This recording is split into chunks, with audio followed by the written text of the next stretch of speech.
Comment corriger toute erreur du plugin WP Code sur votre site web? C'est la question qui vous a amené à cette vidéo. J'ai préparé une liste complète avec des instructions étape par étape pour corriger toutes les erreurs sur votre site WordPress. Rapidement et objectivement, je vais vous apprendre avec un tutoriel complet comment corriger l'erreur à laquelle vous êtes confronté, sans perdre votre temps avec plusieurs solutions inutiles. Si c'est ce dont vous avez besoin, passons au contenu. Voici une étape très importante que vous ne pouvez pas négliger. Utilisez un bon hébergement de site web. 90% des problèmes que nous rencontrons sur les sites WordPress sont toujours liés à l'hébergeur. Dans certains cas, la version PHP est obsolète. Dans d'autres cas, PHP n'a pas d'extension autorisée ou des fonctionnalités sont manquantes. Par conséquent, nous recommandons les serveurs Hostinger afin que vous puissiez utiliser PHP dans votre hébergeur. Quel que soit le pays dans lequel vous vous trouvez, ils disposent d'un support multilingue et servent le monde entier. Ils ont un plan spécifique pour WordPress avec gestion et c'est l'un des meilleurs plans pour WordPress. Nous avons testé plusieurs sites dans le cadre de ces plans. À partir du plan initial, vous pouvez héberger jusqu'à 100 sites web et ils sont compatibles avec absolument tout le monde. Sur tous les plugins que nous avons testés à ce jour, nous n'avons trouvé aucun plugin qui ne fonctionne pas dans l'environnement Hostinger. Il dispose également d'un système dans le panneau pour vérifier les virus dans les installations WordPress, effectuer des mises à jour dans le panneau et vérifier la compatibilité des plugins, ce qui vous aidera à résoudre la plupart des problèmes. Il y a un lien dans la description et si vous achetez un forfait annuel ou plus, utilisez notre lien pour soutenir notre chaîne. Une chose très importante, comme rechanger à une politique de remboursement si vous n'aimez pas le produit, vous pouvez simplement faire ce qui suit. Acheter un hébergement chez Rechanger, installer un site WordPress, installer tous les thèmes et plugins que vous avez sur votre site web actuel. Vérifiez si cela fonctionnera. Si cela fonctionne, vous savez que le problème vient de l'hébergement de votre site web et qu'il est temps pour vous de migrer. Tout ce que vous avez à faire est d'apporter votre site web à Hostinger. Même, Hostinger effectue la migration gratuitement pour vous. Tout ce que vous avez à faire est de rejoindre l'un de leurs plans. Je recommande Cloud Startup pour les sites qui ont besoin de plus de performance et j'appelle l'équipe d'assistance qui vous aidera dans le processus de migration. Avant d'apporter des modifications, vous devez sauvegarder votre environnement. Il est très important d'avoir une sauvegarde de votre site web. Même en cas de problème, effectuez une sauvegarde du site web dans son état actuel. Vous pouvez demander à l'équipe d'assistance de votre société d'hébergement ou vous pouvez embaucher Hostinger, lien dans la description, et vous pouvez avoir leur sauvegarde automatique. La sauvegarde sur le panel Hostinger est très simple à faire. Je vais enseigner ici et presque toutes les sociétés d'hébergement sont identiques. Dans le panel de votre hébergeur, vous accédez au fichier et vous aurez l'option de sauvegarde. En arrivant ici à l'option de sauvegarde, je peux cliquer sur Créer une nouvelle sauvegarde. Je viens de sélectionner, il m'avertit qu'il va écraser la sauvegarde précédente, continuer et il commence à créer ma sauvegarde. Je dois attendre que cette sauvegarde soit terminée. Je peux donc commencer à apporter les modifications qui résoudront les problèmes liés au plugin et au thème de mon site web. OK, sauvegarde terminée. Vous pouvez maintenant accéder à votre site web et apporter les modifications nécessaires. Si vous rencontrez un problème, il est très simple de restaurer la sauvegarde. Vous pouvez venir ici pour restaurer le site web, sélectionnez la date de la sauvegarde que vous avez effectuée. Cliquez sur Restaurer et il effectue tout le processus. Ceci chez Hostinger. Si vous utilisez une autre société d'hébergement, contactez simplement le support technique et il vous aidera à résoudre le problème et à effectuer une restauration si nécessaire. C'est la première étape pour résoudre les problèmes.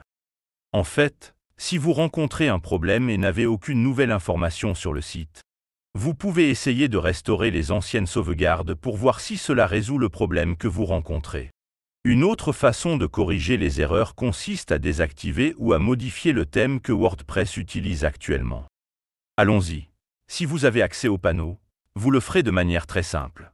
Apparence, thème, sélectionnez un thème différent et cliquez sur Activer. Ainsi, le thème sera activé et cela changera toute l'interface du site. En faisant cela, vous pouvez accéder à votre site web et vérifier s'il fonctionne à nouveau. OK. Si vous n'avez pas accès au panneau WordPress, vous pouvez également le faire via la banque de double. Allons-y étape par étape. La première chose que vous devez faire est d'ouvrir votre gestionnaire de fichiers d'hébergement afin que nous puissions vérifier quels autres thèmes vous avez installés. Allez sur publica.html, allez dans le dossier WP Content, allez dans le dossier des thèmes. Et à l'intérieur du dossier, vous verrez tous les thèmes. Ces thèmes sont les thèmes WordPress par défaut. OK. Allons maintenant dans votre panneau d'hébergement et localisons votre base de données. D'accord, .fiadmin. Et passons dans fiadmin pour pouvoir modifier votre base de données. Nous allons rechercher une table WordPress chargée de changer le thème WordPress par défaut. Allons ici à notre base de données. Nous avons la table Options. Et nous allons chercher ici le tableau des thèmes. Passons ici à la page 2. Et non. Et ici nous trouvons le modèle et les feuilles de style. Voici les deux tableaux que vous devez modifier pour changer de thème WordPress. Alors allons-y. Supposons que je ne souhaite pas utiliser ce thème, car ce thème pose problème sur mon site web. Je peux venir ici et obtenir le nom d'un autre thème, en cliquant ici sur Renommer, copier le nom du thème, l'annuler, venir ici, double-cliquer et changer le nom du thème. Ici, encore une fois, je change le nom du thème. Je clique hors de l'écran et c'est tout. Les deux lignes ont été échangées et modifiées. Quand je reviendrai sur mon WordPress, je remarquerai que le thème qui est actif actuellement est à nouveau ce thème ici. Donc, en faisant cela, je change le thème actif et si le thème actif générait un type d'erreur. Dans mon WordPress, je le corrige simplement. Une fois cela fait, soit je change le thème de mon site web, soit je mets à jour le thème qui posait problème. Un moyen plus avancé d'identifier les erreurs dans WordPress consiste à utiliser WP Debug. Activons cette fonctionnalité dans WordPress. Dans votre panneau d'hébergement, allez dans Fichiers, Gestionnaire de fichiers et accédez au gestionnaire de fichiers de votre hébergement. Accédez au dossier public HTML. Dans le dossier public HTML, recherchez le fichier wp-config. Double-cliquez dessus pour ouvrir l'éditeur et nous ferons défiler jusqu'à la fin du fichier. Avant la dernière ligne, nous ajouterons 3 lignes de code pour définir le débogage. Ce sont 3 lignes de code que je viens de coller. Ces lignes de code activeront le débogage et enregistreront le fichier journal dans un dossier que je vous montrerai. Sauvons le fichier. Fermez. Et maintenant, votre journal sera dans le dossier WP Content et un fichier appelé debug.log sera créé chaque fois que WordPress génère une erreur. Je n'ai aucun fichier ici car mon WordPress n'a aucune erreur. C'est pourquoi je n'ai rien dans le dossier. C'est propre. Mais si mon WordPress avait une erreur, le fichier debug.log serait créé ici et je pourrais consulter le journal pour voir la cause de cette erreur. Vérifier les extensions PHP dont vos plugins et thèmes ont besoin peut également vous aider à résoudre de nombreux problèmes.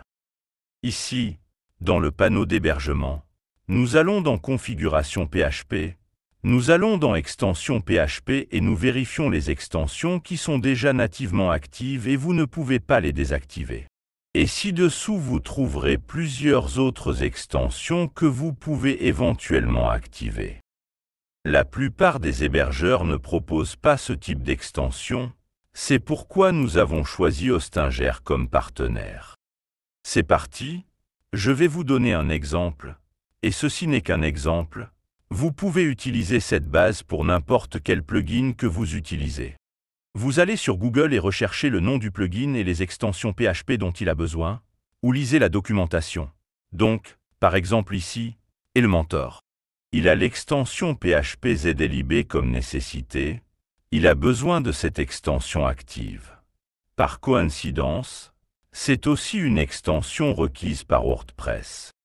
Il est donc évident que notre site a l'extension active, mais il est important que vous sachiez que tous vos plugins ont les extensions PHP dont ils ont besoin pour fonctionner. Un plugin peut dépendre d'une extension. Un autre plugin peut dépendre d'un autre. Il est donc important que toutes les extensions nécessaires soient actives. Comment le découvrez-vous? Parlez aux développeurs du plugin ou lire la documentation. Généralement, la plupart des sociétés d'hébergement proposent toutes les extensions nécessaires, mais il peut y avoir des cas où vous devrez tester pour voir si votre plugin dépend d'une extension. PHP Supplementaire. La modification de la version PHP peut être l'une des étapes importantes pour résoudre un problème sur votre site WordPress.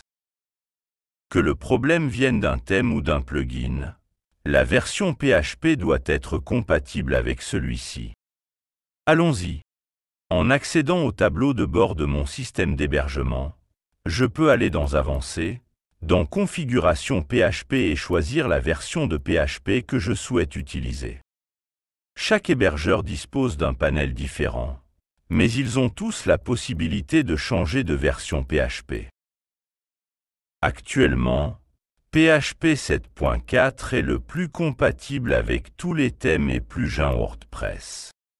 PHP 8.0 fonctionne bien au sein de WordPress, mais il présente encore quelques incompatibilités avec certains thèmes et plugins que les développeurs n'ont pas encore mis à jour.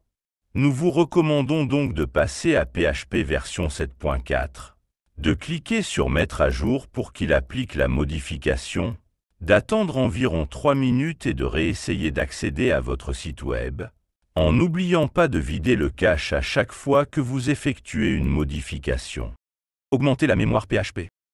C'est une étape qui résout la plupart des cas de problèmes avec les plugins, notamment les cas d'instabilité, lors des démarrages et arrêts du site. Allons-y.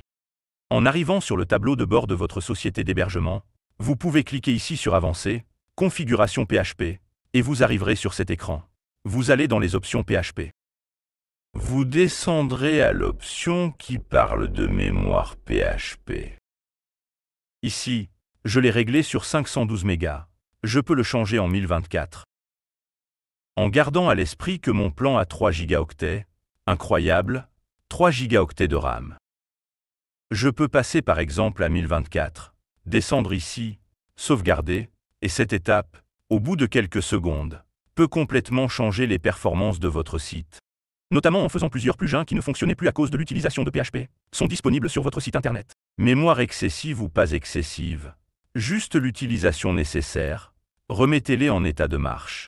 Vérifiez donc auprès de votre hébergeur si votre forfait a des valeurs de mémoire supérieures à 1 gigaoctet, 1024 gigaoctets. Idéalement, les plans devraient avoir plus que cela, car PHP n'est qu'une des parties qui utiliseront la mémoire de votre hébergement. Augmenter la mémoire de WordPress lui-même est également une étape qui résout de nombreux problèmes. Augmenter la mémoire disponible pour WordPress. La première chose que vous devez faire est de vérifier auprès de votre hébergeur quelle est la limite de mémoire disponible sur votre serveur. Celui que nous utilisons est un plan spécifiquement pour WordPress. Nous disposons de 3 gigaoctets de mémoire. J'ai alloué 1 gigaoctet pour PHP et maintenant j'augmenterai également la mémoire disponible pour WordPress. Je viens donc ici dans Fichier, Gestionnaire de fichiers. Si vous hébergez votre site web ailleurs, vous pouvez accéder au gestionnaire de fichiers via le tableau de bord de votre société d'hébergement. Si vous souhaitez changer de société d'hébergement, je vous recommande de cliquer sur le lien dans la description pour obtenir une réduction sur les forfaits annuels ou plus importants au sein de Hostinger. Accéder au gestionnaire de fichiers, accéder à Public HTML. WP inclus, cherchons le fichier appelé default constant. Cherchons le fichier. Nous le trouvons ici. Voici le fichier default constant.php. Double-cliquons sur le fichier. Faisons défiler et ici où WordPress fixe les limites de mémoire, nous mettrons cette limite de mémoire à 1024. Changez-la encore une fois ci-dessous également en 1024 et ci-dessous ici nous avons des multisites WordPress. Nous n'utilisons pas cette structure, mais si nous l'étions, nous pourrions également la changer en 1024. Sauvons et c'est tout. À partir de ce moment, WordPress pourra utiliser davantage de RAM disponible du système, ce qui résout de nombreux problèmes avec les plugins qui nécessitent une plus grande utilisation de la mémoire RAM. Une autre étape consiste à changer le navigateur que vous utilisez. Je sais que cette étape semble évidente, mais dans de nombreux cas, elle résout les problèmes. Testons? Allons-y. Sélectionnons le navigateur que nous utilisions précédemment. Copions l'URL et collons-la simplement dans un autre navigateur. Il peut s'agir de n'importe quel navigateur et sur votre ordinateur. Vous disposez certainement de plusieurs navigateurs. Si vous utilisez Windows, Microsoft Edge est fourni par défaut. Si vous êtes sous macOS, vous disposez de Safari. Si vous utilisez Linux, Firefox est fourni en standard. Vous pouvez basculer entre les navigateurs pour voir si la page web s'ouvre. Un autre conseil important est d'essayer d'ouvrir la même page sur votre téléphone portable. La désactivation des plugins WordPress est aussi une étape qui résout généralement certains problèmes. Il se peut que ce que vous ayez dans votre environnement soit un problème de compatibilité et non un problème spécifique au plugin. WordPress est un immense écosystème et parfois certains développeurs développent des plugins qui entrent en conflit avec d'autres plugins. La meilleure façon de savoir si le plugin que vous souhaitez utiliser est en conflit avec un autre plugin. En arrivant sur le tableau de bord WordPress et en désactivant les plugins. En cliquant sur « Désactiver le plugin » et simplement « Désactiver ».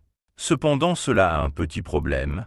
Dans certains cas, vous ne pourrez pas ouvrir le tableau de bord WordPress, si votre cas est un cas où WordPress ne le fait pas. Je ne vais même pas ouvrir le panneau. Je vais vous apprendre à désactiver le plugin d'une autre manière. Ouvrez le panneau de votre hébergeur. Allez dans « Fichier » et « Gestionnaire de fichiers » ou « Gestionnaire de fichiers ». Cliquez sur votre gestionnaire de fichiers et lorsque vous l'ouvrirez, vous aurez accédé au dossier public HTML. Accéder au dossier public HTML. Sur certains serveurs, ce dossier peut s'appeler www. Allez dans WP Content, le dossier plugin, entrez-le. Et à l'intérieur du dossier plugin, vous verrez que vous aurez des dossiers avec les noms des plugins que vous utilisez. Par exemple, ici j'ai un plugin appelé modèle de page complet. Ce que je vais faire, c'est désactiver ce plugin. Mais pas ici. Si mon WordPress ne s'ouvrait pas, je pourrais juste renommer, en cliquant avec le bouton droit. Je vais renommer, et je change le nom du dossier. Je vais juste ajouter un soulignement. À la fin, et cliquez sur renommer, ça a changé le nom du dossier, et quand j'arrive, WordPress est mis à jour. Je verrai que le plugin a été désactivé. Donc si ce plugin posait problème dans mon installation WordPress, je l'aurais désactivé, et mon WordPress fonctionnerait à nouveau, me faisant ainsi savoir que ce plugin est un problème, si ce plugin a été désactivé, comme je l'ai fait maintenant. Et même si WordPress n'a plus fonctionné, je dois continuer à désactiver les autres plugins, à renommer le dossier, ou à les désactiver via le panneau, jusqu'à ce que WordPress fonctionne à nouveau. Dès que WordPress recommencera à fonctionner, je saurai quel plugin a causé le problème.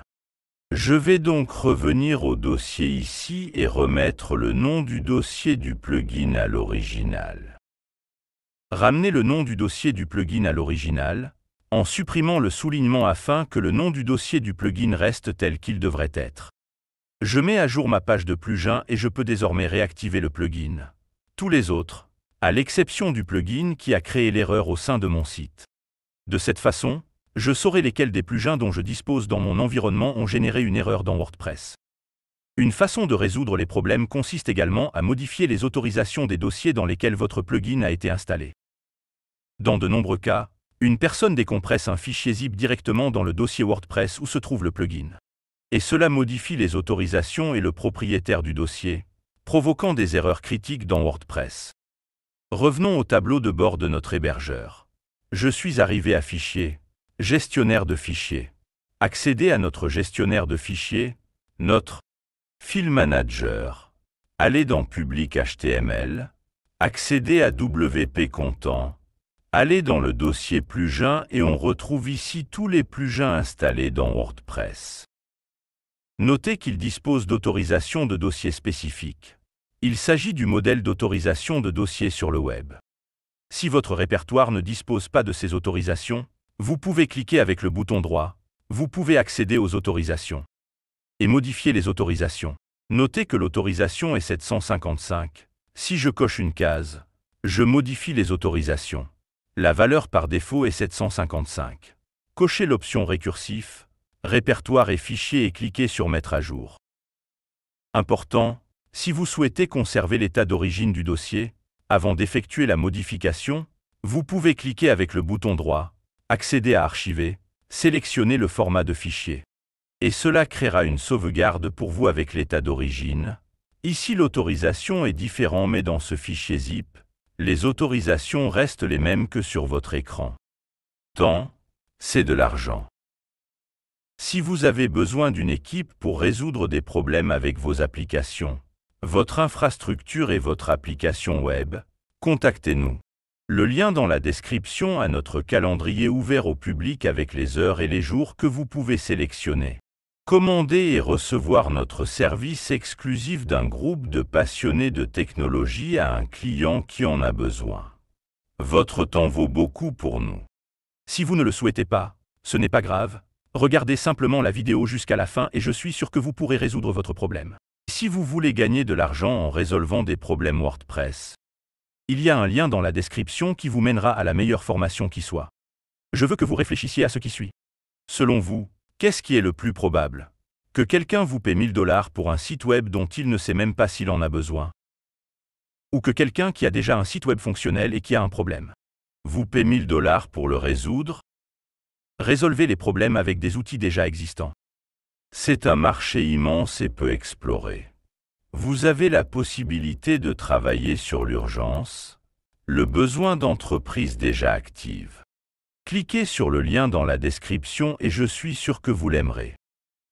Et allez les gars, si aucune des étapes précédentes de cette vidéo n'a réussi à résoudre votre problème, je vais vous apprendre maintenant comment contacter le support WP Code sans trop de problèmes via le site wordpress.org. Je laisse le lien vers ce site directement dans le premier commentaire épinglé. Pour que vous puissiez accéder à cette page, je suis là en ce moment, d'accord? Allons-y. Vous cliquerez sur la page d'assistance. Vous cliquerez sur Créer un sujet et maintenant nous enverrons un ticket d'assistance à cette société, notre plugin, d'accord? Tout d'abord, vous écrirez ici un titre très simple pour illustrer ce dont nous allons parler dans ce ticket. Allons-y. Allez, mettez le lien vers votre site web et voici maintenant la clé d'or. Le conseil spécial que nous avons séparé pour cette vidéo ici pour que vous puissiez pouvoir nous contacter et résoudre ce problème le plus rapidement possible, vous mettrez ceci ici. Cette petite partie prête que nous vous avons déjà laissée pour que vous puissiez simplement remplir vos données. Et cela a déjà tout ce que le programmeur qui vous donnera vous avez besoin d'aide pour pouvoir comprendre quel est votre problème, comment fonctionne votre environnement et pour pouvoir vous aider à résoudre votre erreur dans les plus brefs délais. D'accord? C'est parti. La première chose que vous entrerez est votre société d'hébergement. Vous entrerez la version de votre PHP, la version de votre WordPress et la version de leur plugin que vous utilisez. D'accord? N'oubliez pas que toutes les informations ici ne doivent pas être copiées, elles doivent être placées depuis votre environnement. D'accord? Votre erreur pourrait être très différente de tout ce que j'utilise ici, à titre d'exemple. Chaque fois que vous avez plus de plugins installés sur votre site web, vous devez également le faire comprendre aux développeurs, afin qu'ils puissent comprendre tout ce qui fonctionne dans votre environnement et pouvoir pour vous aider à le résoudre. Étant donné que d'autres plugins peuvent provoquer un certain type d'erreur dans le plugin que vous utilisez actuellement, qui dans ce cas est WP Code, c'est tout. Enfin, je veux que vous vous sépariez si vous avez un type de plugin de mise en cache et que vous précisiez s'il est actif ou non au moment où vous recevez cette erreur. D'accord? Et comme dans les étapes précédentes, je vous ai appris comment désactiver WP Debug.